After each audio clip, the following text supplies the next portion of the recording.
യേശുമിശിഹായ്ക്ക് സ്തുതിയായിരിക്കട്ടെ. നമുക്ക് നിമിഷം പ്രാർത്ഥിക്കാം. ദൈവപിതാവേ, നീ ഞങ്ങൾക്ക് നൽകിയിരിക്കുന്ന സ്വാതന്ത്ര്യങ്ങൾ നല്ലവണ്ണം വിനിയോഗിച്ച് സാധ്യതകളാക്കി മാറ്റാനുള്ള ഒരു കൃപ ഞങ്ങൾക്ക് തരണമേ. പരിശുദ്ധ അമ്മേ, നീ സഹായിക്കണമേ. നന്മ നിറഞ്ഞ മറിയമേ, സ്വസ്തി.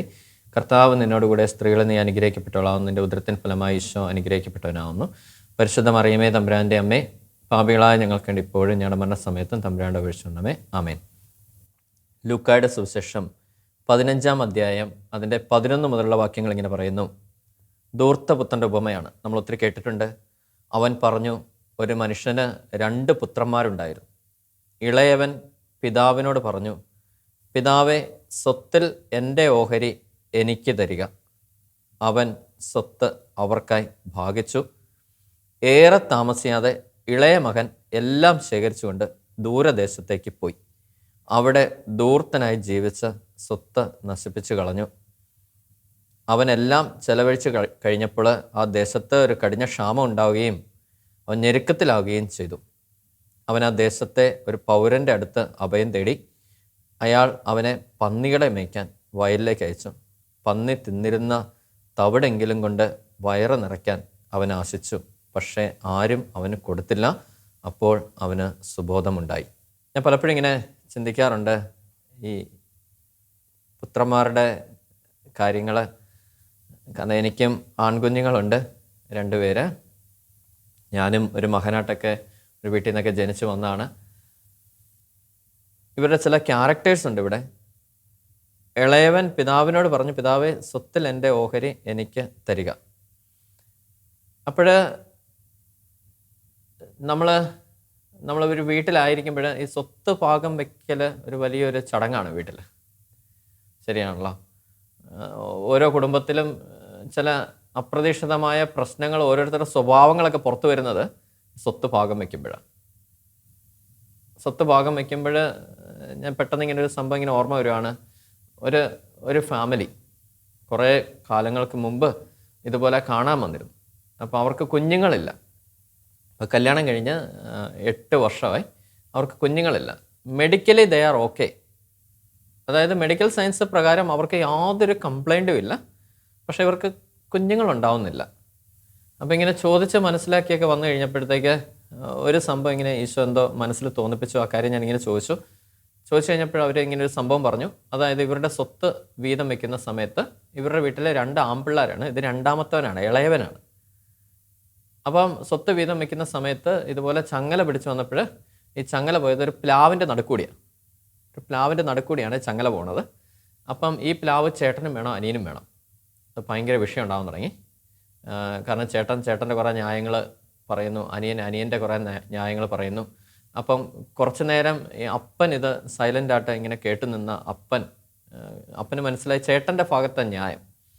അപ്പോൾ അപ്പൻ പതുക്കെ ചേട്ടൻ്റെ കൂടെ നിന്നിട്ട് ഈ ഇളയ മോനോട് പറഞ്ഞു, നീ ഒരു കാര്യം ചെയ്യ്, എനിക്ക് അവിടെ ഒരു വീതം മാറ്റിയിട്ടിട്ടുണ്ടല്ലോ, അവിടെ ഒരു തേക്ക് പാകമായി നിൽപ്പുണ്ട്, നീ വേണമെങ്കിൽ അത് വെട്ടിക്കോ, നിനക്ക് വേണ്ട ഫർണിച്ചർ കാര്യങ്ങളൊക്കെ നീ അതിൽ ചെയ്തോ, ഇത് അവന് വിട്ടുകൊടുത്തേക്ക്. ഇവൻ സമ്മതിക്കുന്നില്ല.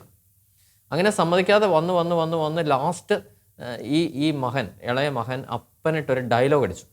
അപ്പന്മാരുടെ മുഖത്ത് നോക്കി പറയാൻ പറ്റിയൊരു ഡയലോഗാണ് ആ മകൻ അടിച്ചത്. ഇങ്ങനെ മക്കളെ ഉണ്ടാക്കിയാൽ മാത്രം പോരാ. അപ്പം അപ്പനും തിരിച്ചു പറഞ്ഞു, നിനക്കാ ഗതി ഉണ്ടാവില്ല. 8 വർഷം കഴിഞ്ഞേ. എന്നിട്ട് അപ്പനിന്ന് ജീവിച്ചിരിപ്പുണ്ട്. ഒന്ന് മാപ്പൊക്കെ പറഞ്ഞ് രമ്യതപ്പെടാനൊക്കെ പറഞ്ഞു വിട്ടു. പിന്നെ എന്തായെന്നൊന്നും എനിക്കറിയില്ല. പക്ഷെ ചില തടസ്സങ്ങളുടെയൊക്കെ കാരണം അതാണ്. ചില വാക്കുകളൊക്കെ മനഃപൂർവ്വം, നമ്മുടെയൊക്കെ സ്വഭാവം ഇതാണ്, കടിക്കാത്ത പട്ടിയുടെ വായിക്കകത്ത് കമ്പിട്ട് ഇളക്കി അത് കടിക്കും, അത് കടുപ്പിക്കും നമ്മളല്ലെങ്കിൽ.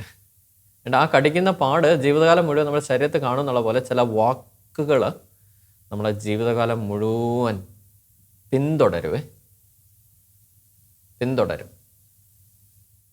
അപ്പം നമ്മുടെയൊക്കെ ചില കാര്യങ്ങൾ നടക്കാതെയൊക്കെ വരുമ്പോൾ, ചില തടസ്സങ്ങളൊക്കെ വരുമ്പോൾ ഒന്ന് പുറകോട്ട് നടക്കുന്നത് നല്ലതാണ്. എവിടുന്നെങ്കിലും എന്തെങ്കിലുമൊക്കെ കിട്ടിയിട്ടുണ്ടോ എന്നൊന്ന് അന്വേഷിച്ച് പോകുന്നത് നല്ലതായിരിക്കും. ഒരു തിരിഞ്ഞ് നോട്ടം, ഒരു സുബോധം വരുന്നത് നല്ലതായിരിക്കും. അപ്പോൾ കുറേ കാലങ്ങൾക്ക് ശേഷമാണ് ആ മകൻ ഇതുപോലൊരു സുബോധം ഉണ്ടാവുന്നത്. എന്ന് പറയുന്ന പോലെ ഇവിടെ ആ ഇളയ മകൻ ചെയ്തതിൽ ഒരു തെറ്റൊന്നും പറയാനില്ല. അവൻ അവൻ്റെ സ്വത്ത് തരാൻ അവൻ പറഞ്ഞു. പക്ഷേ അത് ചോദിച്ച രീതിക്ക് വ്യത്യാസമുണ്ട്. ഒരിക്കലും ഒരു അപ്പനോട് അവൻ അങ്ങനെ ചോദിക്കരുതായിരുന്നു. അപ്പൻ അത് മനസ്സിലാക്കി കൊടുക്കണമായിരുന്നു, അത് വേറൊരു ഫാക്റ്റ്. പക്ഷെ അപ്പൻ മനസ്സാൽ കൊടുക്കണമെങ്കിൽ അപ്പൻ്റെ ഉള്ളിൽ ഈ മകനെക്കുറിച്ചൊരു കോൺഫിഡൻസ് ബിൽഡ് ചെയ്ത് വന്നേ പറ്റത്തുള്ളൂ, വന്നെങ്കിലേ അത് കൊടുക്കത്തുള്ളൂ. ഇപ്പം എൻ്റെ മകൻ്റെ കയ്യിൽ ഞാനൊരു കാര്യം എടുത്ത് കൊടുക്കണമെങ്കിൽ, എടാ ഇത് നീ ധൈര്യമായിട്ട് ചെയ്യ എന്നും പറഞ്ഞ് ഞാൻ എടുത്തു കൊടുക്കണമെങ്കിൽ അവൻ്റെ മേൽ എനിക്കൊരു കോൺഫിഡൻസ് ഉണ്ടാവണം. ഉണ്ടെങ്കിൽ മാത്രമേ ഞാൻ അവനത് കൊടുക്കത്തുള്ളൂ, ഇല്ലെങ്കിൽ ഞാൻ കൊടുക്കില്ല. ഇനി എൻ്റെ മൂത്തവന് 8 വയസ്സായിട്ടുള്ളൂ. അവന് ഞാനിപ്പം സ്കൂട്ടർ ഓടിക്കാനായിട്ട് അവൻ്റെ കയ്യിൽ കൊടുക്കത്തില്ല. അവൻ്റെ കാലെത്താറായി, പക്ഷെ എന്നാലും ഞാൻ കൊടുക്കില്ല. കാരണം അവന് സ്കൂട്ടർ ഓടിക്കാനുള്ള ഒരു കോൺഫിഡൻസ് ആയി, അല്ലെങ്കിൽ അതിനൊരു ശക്തി കിട്ടി എന്ന് എനിക്ക് തോന്നിയിട്ടില്ല. തോന്നുമ്പോഴേ സ്കൂട്ടർ ഞാൻ കൊടുക്കത്തുള്ളൂ. ശരിയാണല്ലോ, എക്സാമ്പിൾ പറഞ്ഞതുള്ളൂ. എന്ന് പറയുന്ന പോലെ ഈ സ്വത്ത് ഭാഗം വെച്ച് ഇതിൻ്റെ ഒരു വീതം മുഴുവൻ ഈ ഇളയ മകന് കൊടുക്കണമെങ്കിൽ അവൻ അത് നന്നായിട്ട് കൈകാര്യം ചെയ്യും എന്നൊരു കോൺഫിഡൻസ് ഈ അപ്പന് കിട്ടിയിട്ടില്ലായിരുന്നു. അല്ലെ, ആ ഒരു കോൺഫിഡൻസിലേക്ക് അവൻ എത്തിയിട്ടില്ലായിരുന്നു. എത്താത്ത ഒരാൾക്ക് എങ്ങനെയാ കൊടുക്കുന്നത്? അപ്പൊ അപ്പന്റെ ഭാഗത്ത് ഒരിക്കലും തെറ്റ് പറയാൻ പറ്റത്തില്ല. ഒരിക്കലും അത് അപ്പന്റെ ഭാഗത്ത് തെറ്റ് പറയാൻ പറ്റില്ല. ചില അപ്പന്മാരുടെ ഭാഗത്ത് തെറ്റ് പറയാൻ പറ്റത്തില്ല. പക്ഷെ കാലം കുറെ കഴിയുന്നു, ഇവന് ഭയങ്കര ബുദ്ധിമുട്ടാണ്, ഇതിനകത്ത് ഞെരുങ്ങി കഴിയുന്നു. കാരണം അപ്പൻ തരുന്നതോ ഇവന് എടുക്കാൻ പറ്റുന്നുള്ളൂ, അല്ല അപ്പം വാങ്ങിച്ചു കൊടുക്കുന്നതോ ഇവന് ഉടുക്കാൻ പറ്റുന്നുള്ളൂ, അല്ല അപ്പൻ്റെ വീട്ടിൽ നിന്ന് ഉണ്ടാക്കി കൊടുക്കുന്ന ആഹാരം ഇവന് കഴിക്കാൻ പറ്റുന്നുള്ളൂ. ഇവനൊരു സ്വാതന്ത്ര്യം ഫീൽ ചെയ്യുന്നില്ല, ഇവൻ്റെ ഉള്ളിൽ സംഘർഷമാണ്. അങ്ങനെയൊക്കെ ആയി കഴിഞ്ഞപ്പോഴത്തേക്ക് ഇവൻ ഇതിൽ നിന്നൊക്കെ ഒന്ന് പുറത്ത് കിടക്കണം. ഇവൻ നേരെ ചെന്ന് അപ്പനോട് പറയാണ്, എൻ്റെ സ്വത്ത് എനിക്ക് വീതിച്ചെത്താ. അപ്പോൾ അപ്പൻ ചോദിച്ചല്ലോ, ചോദിച്ചു കഴിഞ്ഞാൽ ഇനി കൊടുത്തില്ലെങ്കിൽ അടുത്ത വിഷയങ്ങൾ ഉണ്ടാകാൻ തുടങ്ങും, ഭയങ്കര പ്രശ്നം ഉണ്ടാകാൻ തുടങ്ങും. അത് അവൻ്റെ ജീവിതത്തെ മുഴുവൻ വിഷയമാക്കും. ആ അപ്പൻ അത് അങ്ങ് കൊടുത്തു. ഇനി ചോദിച്ച് വാങ്ങിക്കുന്നതും മനസ്സാൽ കിട്ടുന്നതും തമ്മിൽ ഒത്തിരി വ്യത്യാസമുണ്ട്. അത് എന്ത് തന്നെയാണെങ്കിലും നമ്മൾ ചോദിച്ച് പിടിച്ച് വാങ്ങിക്കുന്നതും മനസ്സാൽ കിട്ടുന്നതും തമ്മിൽ ഒത്തിരി വ്യത്യാസമുണ്ട്. അത് സ്നേഹമാണെങ്കിലും കരുതലാണെങ്കിലും ആശ്രയമാണെങ്കിലും സമ്പത്താണെങ്കിലും കൃപയാണെങ്കിലും എന്താണെങ്കിലും ചോദിച്ച് വാങ്ങിക്കുന്നതും നമുക്ക് ഒരാൾ മനസ്സാൽ തരുന്നതും തമ്മിൽ ഒത്തിരി ഡിഫറൻസ് ഉണ്ട്. ഇനി ഞാനൊക്കെ കല്യാണം കഴിച്ചൊക്കെ ജീവിക്കുന്ന സമയത്ത് തുടങ്ങിയ കാലഘട്ടങ്ങളിലൊക്കെ എന്നെയൊക്കെ ഒത്തിരി സ്ട്രഗിൾ ചെയ്തൊരു മേഖലയാണ്. എന്നെ ആരും മൈൻഡ് ചെയ്യുന്നില്ല. അങ്ങനെ ഭയങ്കര വിഷയമായിരുന്നു എനിക്ക്. കാരണം എൻ്റെ വൈഫ് എന്നെ ശ്രദ്ധിക്കുന്നില്ല എന്ന് ഒരു പ്രശ്നം എനിക്ക് തോന്നാൻ തുടങ്ങി. എന്നെ ശ്രദ്ധിക്കുന്നില്ല, എന്നെ കെയർ ചെയ്യുന്നില്ല. എന്നിട്ട് എന്നെ കെയർ ചെയ്യാൻ വേണ്ടി നമ്മൾ പല അസുഖങ്ങളും വരുത്തും. തലവേദന പിടിച്ച് കിടക്കും, പനി പിടിച്ച് കിടക്കും. എൻ്റെ ഒരു ആറ്റിറ്റ്യൂഡ് എന്നെ കെയർ ചെയ്യണം, എന്നെ കെയർ ചെയ്തുകൊണ്ടിരിക്കണം, എൻ്റെ അടുത്തിരിക്കണം, എൻ്റെ അടുത്ത് നിന്ന് എണീറ്റ് പോകാൻ പാടില്ല. ഇനി എൻ്റെ പേരൻസ് എന്നെ ശ്രദ്ധിക്കണം, എൻ്റെ ജോലി ചെയ്യുന്നവർ എന്നെ ശ്രദ്ധിക്കണം. അതിന് ഞാൻ പല അടവുകളും ഇറക്കാൻ തുടങ്ങും. ഇതെല്ലാം പ്രശ്നത്തിൽ മേൽ പ്രശ്നമായിട്ട് തീരും. എന്നിട്ട് ഇത് ജെന്യൂൻ അല്ലാത്തത് കൊണ്ട് അവർ നമ്മളെ ശ്രദ്ധിക്കത്തില്ല. അവർക്കും കുറച്ച് കഴിയുമ്പോൾ മനസ്സിലായി തുടങ്ങും. എന്നിട്ട് അങ്ങനെ ശ്രദ്ധിക്കാതെ വരുമ്പോൾ നമ്മൾ ഫ്രസ്ട്രേറ്റഡ് ആവും, നമ്മൾ വിഷയം ഉണ്ടാക്കാൻ തുടങ്ങും. അപ്പോൾ ഇതേ ലൂക്ക തന്നെയാണ് അപ്പസ്തോല പ്രവർത്തനം എഴുതിയിരിക്കുന്നത്. അതിൻ്റെ 20:35 ഇങ്ങനെ പറയുന്നു, സ്വീകരിക്കുന്നതിനേക്കാൾ കൊടുക്കുന്നതാണ് ശ്രേയസ്കരം എന്ന് പറഞ്ഞ കർത്താവായ യേശുക്രിസ്തുവിൻ്റെ വാക്കുകൾ ഞാൻ നിങ്ങളെ അനുസ്മരിക്കുന്നു. സ്വീകരിക്കുന്നതിനേക്കാൾ കൊടുക്കുന്നതാണ് ശ്രേയസ്കരം എന്ന് പറഞ്ഞ കർത്താവായ യേശുക്രിസ്തുവിൻ്റെ വാക്കുകൾ ഞാൻ നിങ്ങളെ അനുസ്മരിപ്പിക്കുന്നു. ഈ സ്നേഹം എന്നൊക്കെ പറയുന്നത് ഇങ്ങോട്ട് കിട്ടാനുള്ളതല്ല, അങ്ങോട്ട് കൊടുക്കാനുള്ളതാണ്. നീ ഒന്ന് കൊടുത്തു തുടങ്ങി നോക്കിയേ. കുറേ കാലം കഴിഞ്ഞപ്പോൾ എനിക്ക് മനസ്സിലായി, കാരണം ഇങ്ങോട്ടല്ല ആഗ്രഹിക്കേണ്ടത്, അങ്ങോട്ടാണ് ആഗ്രഹിക്കേണ്ടത്. അതിന് നമ്മൾ ഒരു വിലയും കൽപ്പിക്കത്തില്ല. ഒരു വൈഫിൻ്റെ അടുത്ത് ഇരിക്കാനായിട്ട് നമുക്ക് മനസ്സ് കാണിക്കത്തില്ല, കുറച്ച് നേരം സംസാരിക്കാനായിട്ട് മനസ്സ് കാണിക്കില്ല, കുഞ്ഞുങ്ങളുടെ കൂടെ ഇരിക്കാനായിട്ട് മനസ്സ് കാണിക്കത്തില്ല. നമ്മൾ ആ സമയത്ത് വേറെ എന്തെങ്കിലും പരിപാടിക്ക് പോകും. പേരൻസിൻ്റെ കൂടെ ഇരിക്കാനായിട്ട് നമ്മൾ മനസ്സ് കാണിക്കില്ല. വീട്ടിലെ കാര്യങ്ങളൊക്കെ നോക്കിക്കണ്ട് ചെയ്യാനായിട്ട് മനസ്സ് കാണിക്കില്ല. അതൊക്കെ നന്നായിട്ട് ഓർഗനൈസ് ചെയ്യാനായിട്ട് നമ്മൾ മനസ്സ് കാണിക്കില്ല. എൻ്റെ ഓഫീസിൽ ഏൽപ്പിക്കപ്പെട്ടിരിക്കുന്ന ജോലി ചെയ്യാൻ നമ്മൾ മനസ്സ് കാണിക്കത്തില്ല. എന്നോട് എല്ലാവരും ചെയ്തോണം. എനിക്ക് കറക്റ്റ് മന്ത് എൻഡിൽ സാലറി കിട്ടണം, ബാക്കി കാര്യങ്ങളൊക്കെ നടന്നോണം. പക്ഷെ തിരിച്ച് അങ്ങോട്ട് കൊടുക്കുന്ന കമ്മിറ്റ്മെന്റിൽ നമുക്കൊന്നും ചെയ്യാൻ പറ്റത്തില്ല. അതിലെന്തെങ്കിലും വീഴ്ച വന്നു കഴിഞ്ഞാൽ അവർ അഡ്ജസ്റ്റ് ചെയ്തോണം. അത് എവിടുത്തെ ന്യായമാണ്? പക്ഷെ ദൈവം പറയുന്നത് സ്വീകരിക്കുന്നതിനേക്കാൾ നൽകുന്നതാണ് ശ്രേയസ്കരം. നീ അങ്ങോട്ടൊന്ന് കൊടുത്തു നോക്ക്. നിന്റെ ഉത്തരവാദിത്തങ്ങൾ, നിന്റെ ടൈം നീ അങ്ങോട്ടൊന്ന് കൊടുക്ക്. നിന്റെ ടൈം അങ്ങോട്ട് കൊടുക്കുക എന്ന് പറഞ്ഞാൽ വെറുതെ അവിടെ ചെന്ന് കുത്തിയിരിക്കാനല്ല. നിനക്ക് തന്നിരിക്കുന്ന നിന്റെ ലൈഫിൻ്റെ ഒരു ഭാഗമാണ് നിന്റെ സമയം. കാരണം നിന്റെ ജീവിതത്തിൽ ഏറ്റവും വിലപ്പെട്ട സാധനം എന്ന് പറയുന്നത് നിന്റെ സമയമാണ്. നീ ആ സമയം അങ്ങോട്ട് കൊടുക്കുന്നത്. ഒരു കമ്പനിയിൽ നമ്മൾ വർക്ക് ചെയ്യുമ്പോൾ 9 മണിക്കൂർ അല്ല 9.5 മണിക്കൂർ കഷ്ടപ്പെടുക എന്ന് പറഞ്ഞാൽ എൻ്റെ 9.5 മണിക്കൂർ എൻ്റെ ലൈഫിൻ്റെ ഒരു സൈക്കിളാണ് ഞാൻ എടുത്ത് അങ്ങോട്ട് കൊടുക്കുന്നത്. അത് പൂർണ്ണമായിട്ട് നീ ഒന്ന് കൊടുത്തു നോക്കിയേ. അതിലൂടെ നിനക്ക് ചെയ്യാൻ പറ്റുന്ന കാര്യങ്ങളൊക്കെ നീ ഒന്ന് ചെയ്ത് നോക്കിയേ. അങ്ങോട്ട് നീ ഒന്ന് കൊടുക്കുക, ഇങ്ങോട്ട് തിരിച്ച് ഓട്ടോമാറ്റിക്കലി കിട്ടാൻ തുടങ്ങും. അങ്ങനെ എന്തെങ്കിലും ഒരു സ്ട്രഗിൾ വന്നു, കുറേ പേരെ ഒരു കമ്പനിയിൽ നിന്ന് പുറത്താക്കണം, അങ്ങനെ ഒരു തീരുമാനം വന്നു കഴിഞ്ഞാൽ നീ അവിടെ നിൽക്കും. അങ്ങോട്ട് കൊടുക്കുന്നവനാണെങ്കിൽ, ഇങ്ങോട്ട് കിട്ടണമെന്ന് ആഗ്രഹിക്കുന്നവനാണെങ്കിൽ നീ തെറിക്കും. കാരണം അങ്ങോട്ട് കൊടുക്കുന്നവരെയാണ് ആവശ്യം. അതിൻ്റെ റിവാർഡാണല്ലോ നമ്മുടെ സാലറിയൊക്കെ. ഇനി സ്നേഹം ഒന്ന് അങ്ങോട്ട് കൊടുത്തു നോക്കിയേ, ഇങ്ങോട്ട് ഓട്ടോമാറ്റിക്കലി കിട്ടാൻ തുടങ്ങും. ഞാൻ പതുക്കെ അത് മനസ്സിലാക്കാൻ തുടങ്ങി കഴിഞ്ഞപ്പോൾ, എൻ്റെ തലയ്ക്ക് ഒരു വെളിവ് വരാൻ തുടങ്ങി കഴിഞ്ഞപ്പോൾ, ഞാൻ പതുക്കെ എൻ്റെ ജീവിത പങ്കാളിയുടെ അടുത്ത് ഇരിക്കാൻ തുടങ്ങി, മനസ്സിലാക്കാൻ തുടങ്ങി, സംസാരിക്കാൻ തുടങ്ങി, കെയർ ചെയ്യാൻ തുടങ്ങി. അത് കുറേ കാലം കഴിഞ്ഞപ്പോഴാണ്, കല്യാണം കഴിച്ച് 2-3 വർഷം കഴിഞ്ഞപ്പോഴാണ് അങ്ങനെ തുടങ്ങിയത്. അങ്ങനെ തുടങ്ങി കഴിഞ്ഞപ്പോൾ കുറച്ച് നാൾ കഴിഞ്ഞപ്പോൾ നേരെ തിരിച്ച് അതിൻ്റെ 10 ഇരട്ടി ഇങ്ങോട്ട് കിട്ടാൻ തുടങ്ങി. കൊടുക്കാതെ കിട്ടത്തില്ല. അതെന്താണെങ്കിലും, റെസ്പെക്റ്റ് ആണെങ്കിലും അങ്ങനെയാണ്. നീ റെസ്പെക്റ്റ് ചെയ്യാൻ പഠിക്ക്. ഒരാൾ വരുമ്പോഴത്തേക്ക് നീ ഒന്ന് എണീറ്റ് നിന്ന് ഒന്ന് വെൽക്കം ചെയ്തിട്ട് കൈക്ക് പിടിച്ച് ഒരു റെസ്പെക്റ്റ് ചെയ്യാൻ നീ പഠിക്ക്. നിന്നെ ഓട്ടോമാറ്റിക്കലി റെസ്പെക്റ്റ് ചെയ്യാൻ തുടങ്ങും. നീ ദൈവത്തെ റെസ്പെക്റ്റ് ചെയ്യാൻ പഠിക്ക്. ഏതെങ്കിലും ദേവാലയത്തിൽ കയറി ചെല്ലുമ്പോൾ, അല്ലെങ്കിൽ ഒരു കർത്താവിൻ്റെ രൂപം കാണുമ്പോൾ നീ ഒന്ന് വണങ്ങാൻ നീ ഒന്ന് പഠിക്കുക. ഓട്ടോമാറ്റിക്കലി ആ റെസ്പെക്റ്റ് നമുക്ക് തിരിച്ചു വരാൻ തുടങ്ങും. അതുപോലെ തന്നെ കൊടുക്കാൻ പഠിക്കുക. സ്നേഹം പങ്കുവയ്ക്ക്. മുറിച്ച് കൊടുക്കേണ്ട അനുഭവമല്ലേ. അതുകൊണ്ടല്ലേ കർത്താവ് തൻ്റെ ശരീരം പോലും മുറിച്ച് തന്നത്.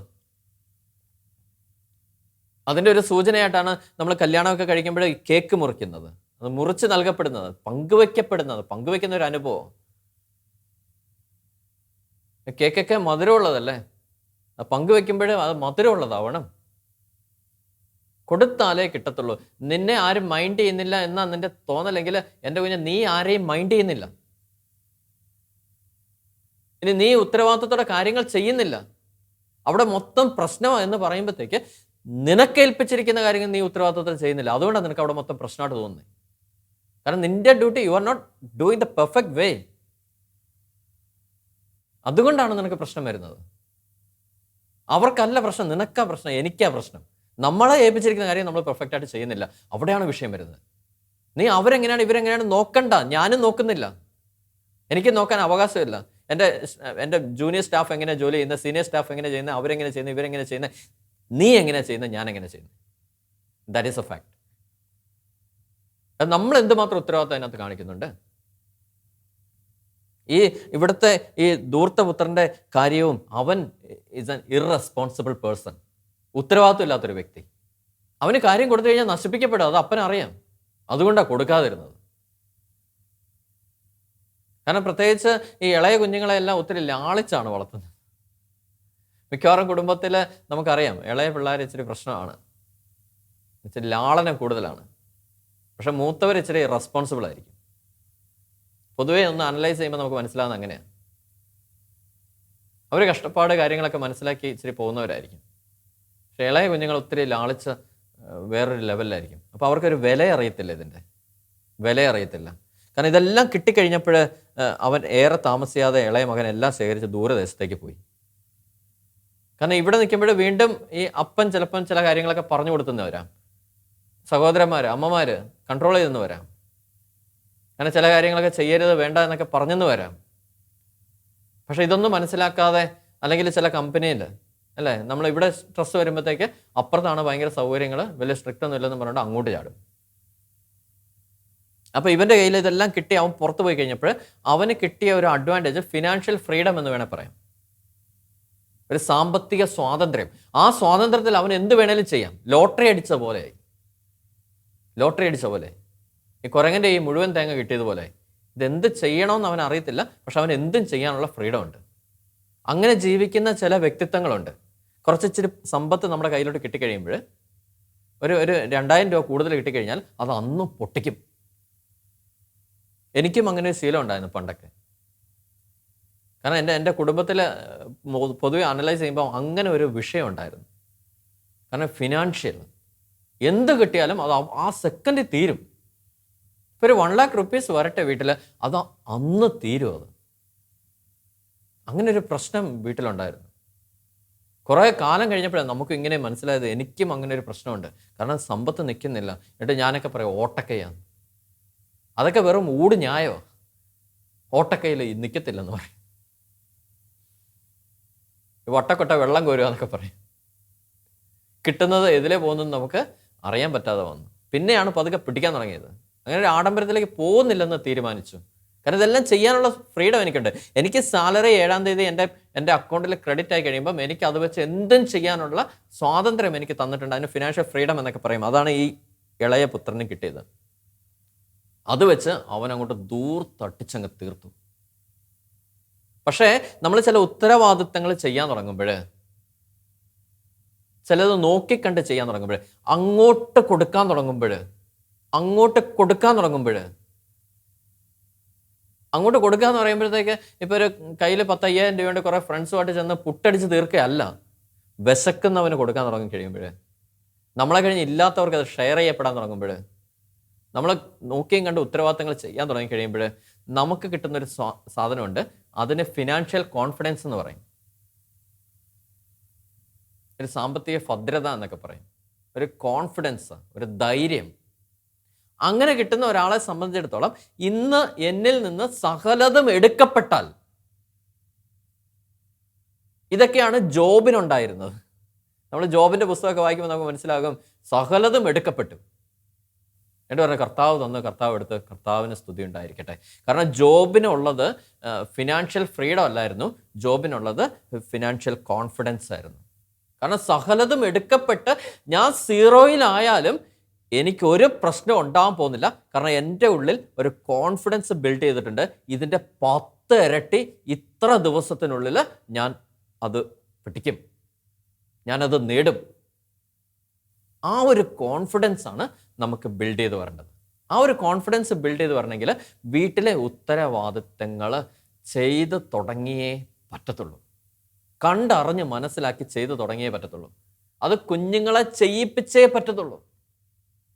ഓരോന്നും പറഞ്ഞ് ചെയ്യിപ്പിച്ചേ പറ്റത്തുള്ളൂ.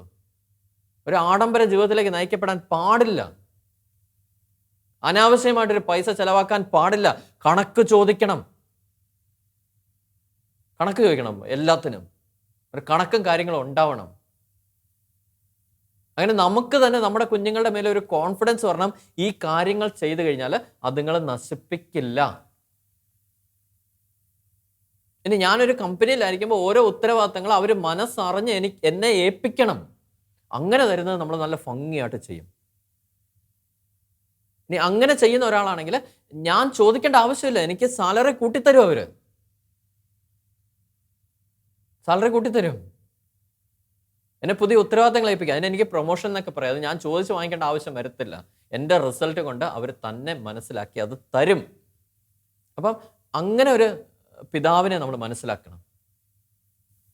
മനസ്സിലാക്കിയിട്ട് നമുക്കൊരു ഫിനാൻഷ്യൽ ഫ്രീഡത്തിലേക്കല്ല നയിക്കപ്പെടുന്നത്. മിക്കവാറും ലോട്ടറി അടിക്കുന്നവരൊക്കെ കാര്യത്തിൽ അതാണ്. ഒരു 10 കോടി രൂപ ലോട്ടറി അടിക്കുന്നു, അല്ലെങ്കിൽ ഒരു 50 കോടി രൂപ ലോട്ടറി അടിക്കുന്നു. അല്ലെങ്കിൽ ഈ കാലത്തിൽ ഏറ്റവും വലിയൊരു ദുരിതം എന്താണെന്ന് വെച്ചാൽ യുവജനങ്ങളെയൊക്കെ കാർന്ന് തിന്നുകൊണ്ടിരിക്കുന്ന ഒരു സംഭവമാണ് ഈ ഓൺലൈൻ ഗെയിമിങ് കാര്യങ്ങൾ. അതിലൂടെയൊക്കെ പണം സമ്പാദിക്കാന്ന് പറഞ്ഞാൽ ഭയങ്കര ഒരു മോഹ വലയത്തിലേക്ക് അവർ പെട്ടുപോവാണ്. ഇമ്മീഡിയറ്റ് റിച്ച് ആവണം. അങ്ങനെ റിച്ചായി കഴിയുമ്പോഴത്തേക്ക് അത് വാങ്ങിക്കുന്നു, ഇത് വാങ്ങിക്കുന്നു, കംപ്ലീറ്റ് തീരുന്നു. ഇപ്പോൾ ഒരു ലോട്ടറി അടിച്ച ഒരുത്തനെ സംബന്ധിച്ചിടത്തോളം അവനിങ്ങനെ ലോട്ടറി അടിച്ചു, അവൻ ആ പൈസ കംപ്ലീറ്റ് ചിലവാക്കി തീർന്നു. കാരണം നില്ലായി കഴിഞ്ഞപ്പോൾ അവന് ഫിനാൻഷ്യൽ ഫ്രീഡത്തിൽ നിന്നാണ് അവൻ ചെയ്തത്. അവനെ തെറ്റ് പറയാനൊന്നും പറയാൻ പറ്റത്തില്ല. പക്ഷെ ഒരിക്കലും അവനൊരു കോൺഫിഡൻസ് ഇല്ല. ഇനി അവൻ അതുപോലെ ചെയ്യണമെങ്കിൽ അടുത്ത ലോട്ടറി അടിക്കണം. പോസിബിലിറ്റി തീരെ കുറവാണ്. ഇനി ഈ അപ്പൻ്റെ കയ്യിൽ നിന്ന് ഈ സ്വത്ത് വാങ്ങിച്ച് അവൻ ദൂരദേശത്തേക്ക് പോയി. അവനോട് ദൂരത്തനായിട്ട് ജീവിച്ച് സ്വത്ത് മൊത്തം നശിപ്പിച്ച് കളഞ്ഞു. അവനെല്ലാം ചെലവഴിച്ചു. ഇനി അവനൊരു പോസിബിലിറ്റി ഇല്ല. കാരണം ഇനി തിരിച്ചു വരുമ്പോൾ അപ്പം കൊടുക്കുമോ സ്വത്ത്? ഞാൻ ഇടയ്ക്ക് ഇങ്ങനെ ഒരു സ്കിറ്റ് കണ്ടു. ഒരു ന്യൂ ജനറേഷൻ അപ്പൻ, അത് ധൂർത്തപുത്രൻ്റെ ഉപമയാണ്. തിരിച്ചു വന്നു കഴിഞ്ഞപ്പോഴത്തേക്ക് ഇങ്ങനെ മറ്റേ സംഭവങ്ങളൊക്കെ ഡോക്യുമെൻറ്റ്സ് ഒക്കെ എഴുതി രണ്ടാമത് ഈ അപ്പൻ ഈ സ്വത്തൊക്കെ ഭാഗം വെച്ച് അവന് കൊടുക്കുന്നു. അപ്പോൾ മൂത്ത പുത്രൻ വന്നിട്ട് ഭയങ്കര വിഷയമൊക്കെ ഉണ്ടാകുന്നുണ്ട്. രണ്ടാമത് എൻ്റെ ഒരു ചെക്ക് ലീഫൊക്കെ എഴുതി കൊടുത്തത് അവനിങ്ങനെ ഇത്ര കോടി രൂപ എന്നൊക്കെ പറഞ്ഞിട്ട് ചെക്ക് ലീഫൊക്കെ എഴുതി കൊടുത്ത് അത് കഴിഞ്ഞിട്ട് അവസാനം ഈ ഇങ്ങനെ പറയുന്നുണ്ട്, മൂത്തപുത്രൻ വന്ന് പരാതിയൊക്കെ പറഞ്ഞു കഴിഞ്ഞപ്പോഴത്തേക്ക് ഈ അപ്പം ഭയങ്കര സ്മാർട്ടാണ്. അപ്പം പറഞ്ഞ് ഞാൻ പഴയ അപ്പനൊന്നും അല്ല, പുതിയ അപ്പനാണ്, ഞാൻ കൊടുത്ത ആ അക്കൗണ്ടിൽ പൈസ ഇല്ലെന്ന്. കാരണം പഴയ അപ്പനെ പറ്റിക്കാം, പുതിയ അപ്പനെ പറ്റിക്കാൻ പറ്റത്തില്ല എന്നൊക്കെ പറഞ്ഞാൽ സ്കിറ്റ് വൈൻഡപ്പ് ചെയ്തു. കാരണം ആ ഫ്രീഡത്തിൻ്റെ പുറത്ത് അവനെല്ലാം നശിപ്പിച്ച് കളയും. നശിപ്പിച്ചിട്ട് പിന്നെ അത് തിരിച്ചു കിട്ടുമെന്ന് പോസിബിലിറ്റി വളരെ കുറവാണ്. അതുപോലെയാണ് പാരമ്പര്യമായിട്ട് കൈമാറി വരുന്ന സ്വത്തുക്കൾ, ചില കാര്യങ്ങൾ. അതൊക്കെ ഭൗതികതയുടെ കൂടി കാത്തു സൂക്ഷിച്ച് കാര്യങ്ങൾ ചെയ്ത് മറ്റു അനേകർക്ക് നന്മയാക്കി അതിനെ മാറ്റണം. പ്രൊഡക്റ്റീവായിട്ട് അതിനെ മാറ്റേണ്ടതാണ്, അല്ലാതെ നശിപ്പിച്ച് കളയാനുള്ളതല്ല. പിന്നെ കഷ്ടപ്പെടാനൊക്കെ ഒരു മനസ്സ് നമുക്കുണ്ടാവണം. ആ ഒരു സുബോധമാണ് നമുക്കുണ്ടാവേണ്ടത്. അങ്ങനെ ആ ഒരു സുബോധമായി കഴിഞ്ഞപ്പോഴാണ് ആ മകൻ അപ്പൻ്റെ അടുത്തേക്ക് വീണ്ടും തിരിച്ചു പോകാം എന്നൊക്കെ ഒരു തീരുമാനം എടുക്കുന്നത്. കാരണം എന്താണെന്ന് വെച്ച് കഴിഞ്ഞാൽ അപ്പൻ്റെ അടുത്ത് തിരിച്ചു പോയിട്ട് സ്വത്ത് വാങ്ങിക്കാൻ വേണ്ടിയല്ല, അപ്പൻ എങ്ങനെയാണ് കാര്യങ്ങൾ ചെയ്യുന്നതെന്ന് കണ്ട് പഠിക്കാൻ വേണ്ടിയാണ്. കാരണം അവനൊരു മനസ്സിലായി, ഒരു കോൺഫിഡൻസ് ബിൽഡ് ചെയ്യണമെങ്കിൽ ഞാൻ എൻ്റെ അപ്പനെ കണ്ട് പഠിക്കേണ്ടിയിരിക്കുന്നു. എൻ്റെ അപ്പൻ എങ്ങനെയാണെന്ന്, എൻ്റെ അപ്പൻ്റെ സന്നിധിയിൽ എത്രയോ ദാസന്മാരാണ് സുഭിക്ഷമായിട്ട് കഞ്ഞി കുടിച്ച് കഴിയുന്നത്. അപ്പോൾ അപ്പൻ എന്തോ ഒരു കഴിവുണ്ട്, അപ്പൻ എന്തോ ഒരു സ്കില്ലുണ്ട്. ആ സ്കില്ല് ഞാൻ കണ്ട് മനസ്സിലാക്കണമെന്ന് പറഞ്ഞുകൊണ്ട് ആ അപ്പൻ്റെ സന്നിധിയിലേക്ക് അവൻ തിരിച്ചു പോകാൻ വേണ്ടി അവൻ തീരുമാനമെടുക്കുകയാണ്. എന്നിട്ട് അവൻ സീറോയിൽ നിന്ന് സ്റ്റാർട്ട് ചെയ്യാൻ തുടങ്ങുകയാണ്. അപ്പോഴാണ് ആ ഒരു കോൺഫിഡൻസ് നമുക്ക് ബിൽഡ് ചെയ്ത് വരുന്നത്. അപ്പം നമുക്കൊക്കെ വേണ്ടത്, നമ്മളൊക്കെ ആഗ്രഹിക്കുന്ന പോലെ ഒരു ഫ്രീഡം, അതിലൊക്കെ ഉപരി ഒരു കോൺഫിഡൻസ് ബിൽഡ് ചെയ്യണം. ആ ഫ്രീഡത്തിലൂടെ അത് ചെയ്യാനായിട്ട്, അത് കൈകാര്യം ചെയ്യാനായിട്ട് ഒരു ഫ്രീഡം മുഴുവൻ നമ്മുടെ കയ്യിൽ കിട്ടും. നമ്മളെ ഒരു ഉത്തരവാദിത്തം മുഴുവൻ ഏൽപ്പിച്ചേക്കുക. ഇപ്പോൾ എന്നെ സംബന്ധിച്ചിടത്തോളം I M the Kerala head of alpha and omega computers private limited. അങ്ങനെ ഒരു കമ്പനിയുടെ കേരള ഹെഡാണ് ഞാൻ. ഒരു കേരളത്തിലെ മുഴുവൻ ഓപ്പറേഷൻസും കാര്യങ്ങളും സ്റ്റാഫിൻ്റെ കാര്യങ്ങളും എല്ലാം എന്നെ ഫരമേൽപ്പിച്ചിരിക്കുകയാണ്. എനിക്ക് പലതും ചെയ്യാനുള്ള ഒരു ഫ്രീഡം അതിനകത്ത് എനിക്കുണ്ട്. പക്ഷേ ആ ഫ്രീഡം കൊണ്ട് ഞാൻ മിസ്യൂസ് ചെയ്യുകയല്ല ചെയ്യേണ്ടത്. ആ ഫ്രീഡം വെച്ചിട്ട് അതിനെ വീണ്ടും ബിൽഡ് ചെയ്ത് ഒരു കോൺഫിഡൻസ് ബിൽഡ് ചെയ്ത് ഞാൻ എടുക്കുക വേണ്ട. അതിനുവേണ്ടി എന്നെ ആ ഒരു കേരള ഹെഡായിട്ട് നിയോഗിച്ചിരിക്കുന്നത്, അല്ലാതെ അത് ഇങ്ങനെ ദൂർത്തടിച്ച് തീർക്കാൻ വേണ്ടിയല്ല. ഞാൻ ഇന്നൊക്കെ പലപ്പോഴും ചിന്തിക്കാറുണ്ട്, ഞാനൊക്കെ ഒരു ക്ലയൻറ്റിനെ മീറ്റ് ചെയ്യാൻ പോകണം, അപ്പം വേണമെങ്കിൽ എനിക്ക് വണ്ടി എടുത്ത് പോകാം. എൻ്റെ ഓഫീസിൽ വണ്ടിയൊക്കെ ഇഷ്ടംപോലെ കിടപ്പുണ്ട്. പക്ഷേ ഞാൻ ബസ് കയറി പോകും. കാരണം ഞാനിങ്ങനെ ചിന്തിക്കാം, കാരണം ഒരു വണ്ടിക്ക് പോയി കഴിഞ്ഞാൽ 2000 രൂപയുടെ ഡീസൽ അടിക്കണം, ഒരു ഡ്രൈവറെ കൂടെ കൊണ്ടുപോകണം, വണ്ടി എത്ര ഓടണം, ഇതെല്ലാം കഴിഞ്ഞ് ഒരു ബസ്സിന് പോകുകയാണെങ്കിൽ 350 രൂപയിൽ തീരും കാര്യങ്ങൾ. ആ സെയിം മീറ്റിംഗ് തന്നെയാണ്. കാരണം അവിടെ നമുക്ക് ഇച്ചിരി ലാഭിക്കാൻ പറ്റും. കാരണം ആ ഒരു 350 രൂപ എവിടെ നിൽക്കുന്നു, 2000 രൂപ എവിടെ നിൽക്കുന്നു. ഇനി ഒരു ഡ്രൈവറിൻ്റെ സാലറി എല്ലാം കൂട്ടുമ്പോഴത്തേക്ക് ഒരു 10,000 രൂപ ചിലവാണ്. അതിലൊരു 350 രൂപയിൽ തീരും. ബാക്കി 4650 രൂപ is profitable for the company. വേണമെങ്കിൽ എനിക്ക് ആ 4650 രൂപയെ നശിപ്പിക്കാം, ഭയങ്കര സംഭവമായിട്ട് അവിടെ ചെന്ന് ഇറങ്ങാൻ സംഭവങ്ങളൊക്കെ ചെയ്തിട്ട് വരാം. പക്ഷേ അങ്ങനെയൊക്കെ നമ്മൾ ചിന്തിക്കാൻ തുടങ്ങുമ്പോൾ പലയിടത്തും അല്ലേ, ഓരോടത്ത് മാറി വേറൊരിടത്ത് ചോദിക്കുമ്പോഴത്തേക്ക് ചിലപ്പോൾ എത്രയോ രൂപയുടെ ലാഭമായിരിക്കും നമുക്ക് കിട്ടുന്നത്. ഈ വഴിക്ക് ചെയ്യുന്നത് ഈ വഴിക്ക് ചെയ്ത് കഴിഞ്ഞാൽ എത്ര പ്രോഫിറ്റ് ആയിരിക്കും നമുക്ക് കിട്ടുന്നത്. അങ്ങനെ സ്മാർട്ടായിട്ട് നമുക്ക് തിങ്ക് ചെയ്യാനുള്ള ഒരു കോൺഫിഡൻസ് ലെവലിലേക്ക് നമ്മളേക്ക് എത്തിക്കുന്നത്, നോക്കിയും കണ്ടും കാര്യങ്ങൾ ചെയ്യാൻ പ്രാപ്തരാകുന്ന ഒരു മെൻറ്റാലിറ്റിയിലേക്ക് നമ്മൾ എത്തുമ്പോഴാണ്. അങ്ങനെ എത്തിക്കഴിയുമ്പോൾ മനസ്സാൽ പിതാവ് പല കാര്യങ്ങളും നമ്മളെ ഏൽപ്പിക്കും. സ്വർഗം തുറന്നു കഴിഞ്ഞാൽ പിന്നെ വേറെ ആരും അടയ്ക്കില്ല അത്. കാരണം സ്വർഗം തുറന്ന് നമുക്ക് അനുഗ്രഹങ്ങൾ വർഷിക്കപ്പെടണമെങ്കിൽ അങ്ങനെ ഒരു കോൺഫിഡൻസ് ലെവലിലേക്ക് ഞാൻ എത്തി എന്ന് മുകളിലിരിക്കുന്ന ദൈവപിതാവിന് തോന്നണം. അവൻ അനുഗ്രഹങ്ങൾ വർഷിക്കപ്പെടാൻ തുടങ്ങി കഴിഞ്ഞാൽ എൻ്റെ കമ്പനിയിൽ എനിക്ക് കിട്ടേണ്ട അനുഗ്രഹങ്ങൾ ആർക്കും തടയാൻ പറ്റില്ല. എൻ്റെ ഭവനത്തിൽ എനിക്ക് കിട്ടേണ്ട ബ്ലെസ്സിങ്സ് ആർക്കും തടയാൻ പറ്റത്തില്ല. സമൂഹത്തിൽ നിന്ന് എനിക്ക് കിട്ടേണ്ട അനുഗ്രഹങ്ങൾ എനിക്ക് ആർക്കും തടയില്ല. അങ്ങനെ ഒരു കോൺഫിഡൻസ് ലെവലിലേക്ക് നമുക്കെത്താം. നമുക്ക് വീണ്ടും ഈ ധൂർത്തപുത്രനിലേക്ക് നമുക്ക് മടങ്ങി വരാം. എൻ്റെ കർത്താവേ, ആ ധൂർത്തപുത്രനെ പോലെ ഒരു വ്യക്തിയാണോ ഞാൻ? എനിക്ക് നൽകപ്പെട്ടിരിക്കുന്ന കാര്യങ്ങൾ അങ്ങനെ മിസ്യൂസ് ചെയ്യുന്ന ഒരാളാണോ? അത് ധൂർത്തടിക്കുന്ന ഒരു വ്യക്തിയാണോ? അങ്ങനെ ഒരു വ്യക്തിയാണെങ്കിൽ എൻ്റെ പൊന്നു പിതാവേ, നിൻ്റെ സ്വഭാവം എന്നെ ഒന്ന് പഠിപ്പിക്കണമേ. നീ മനസ്സാൽ തന്നെ തരാനായിട്ടുള്ള ഒരു കൃപയിലേക്ക് നീ ഞങ്ങളെ നയിക്കണമേ. അതിൻ്റെ സാഹചര്യം നീ ഒരുക്കി തരണമേ. അതിൻ്റെ ജീവിത സാഹചര്യത്തിലൂടെ ഞങ്ങളെ കടത്തണമേ. പരിശുദ്ധ അമ്മേ, നീ ഞങ്ങളെ സഹായിക്കണമേ. കാരണം സ്വന്തം പുത്രനെ, ദൈവപിതാവിൻ്റെ സ്വന്തം പുത്രനെ ഉദരത്തിൽ വഹിക്കാനുള്ള പുണ്യം കിട്ടിയവളാണല്ലോ നീ. കാരണം അത് കേപ്പബിൾ ചെയ്യാൻ, അത് ഏറ്റെടുക്കാനുള്ള ഒരു കഴിവിലേക്ക്, ഒരു കോൺഫിഡൻസിലേക്ക് നീ എത്തിയല്ലോ അമ്മേ. ആ ഒരു കോൺഫിഡൻസിലേക്ക് ഞങ്ങളെയും എത്തിക്കണമേ. ഫ്രീഡത്തെ കഴിഞ്ഞ് ഉപരി ഒരു കോൺഫിഡൻസ് എന്നൊരു ലെവലിലേക്ക് കർത്താവേ, നീ ഞങ്ങളുടെ ചിന്തകളെ പതുക്കെ രൂപാന്തരപ്പെടുത്തണമേ. പരിശുദ്ധ അമ്മേ, നീ അതിന് സഹായിക്കണമേ. ആമേൻ.